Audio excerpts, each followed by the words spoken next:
Yeah, I mean, another thing I have a problem with is, okay, for example, there's the whole fruit from a poison tree concept, right? Meaning that if I get a search warrant against you and I find a bunch of drugs at your house, but then they found out that my search warrant was based on a lie, then therefore everything I found in that search warrant has to be thrown out.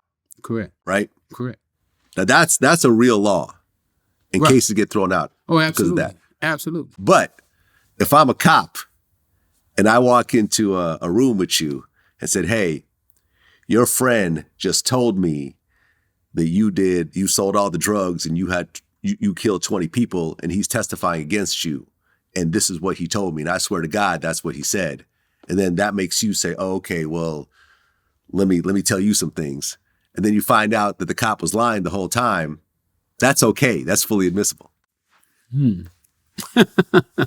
That's a different scenario. I ain't never thought about that one. Think about that.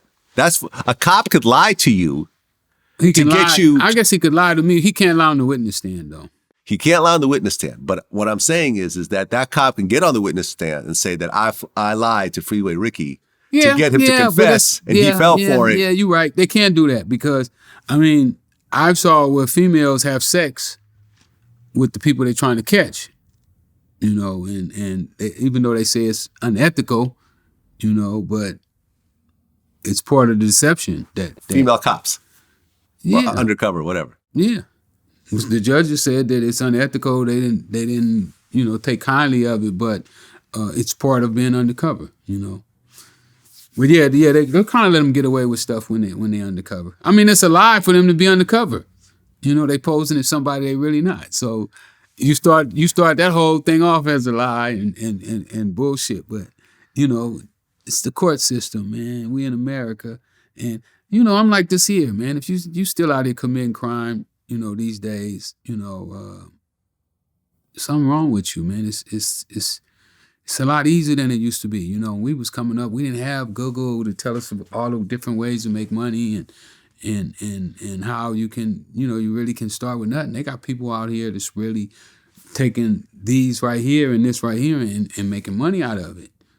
So if you out here, you thinking, you're going to grab somebody's gold chains and, go stick somebody up, or you want to be selling cocaine and fentanyl and, all the different insane stuff that we got going on in our streets today, something is wrong with you.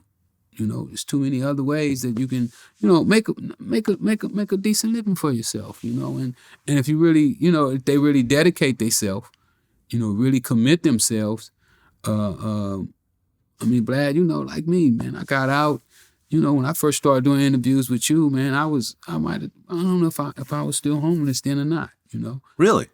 Yeah, I was homeless for a while. Huh. Right during the time when we started interviewing. It was a whole lot better than where you were before, though. Way better. Right. I'm on the verge of really, really shocking, like so many different industries, the weed industry, the music industry, boxing, all the stuff I told y'all I was going to, I told y'all about this and y'all said it was pipe dreams. I never said that. I never said that. I didn't say you. I've never underestimated Freeway Ricky, let me tell you. I didn't say you. I said y'all thought there was pipe dreams. Yeah. But, I don't know. I just got a way that I look at the world kind of like different than most people. I just see so many different opportunities and I've been able to see situations and be able to make them better, and that's one of the keys of making money, just going and make things better, and when you do that, people just pay you. You don't even have to ask for the money. They just give you the money, like. I mean, since you got out, has anyone ever approached you to try to do a drug deal with you? Absolutely. Really? At least 4 times. I've been times. In position to where that if I wanted to go back into cocaine, it was major deals. Major deal. Yeah, I don't know why they think all I want to do is major deals. That's what the cops, that's why they come with me with 100 kilos. Like, damn, motherfucker, let me buy one first.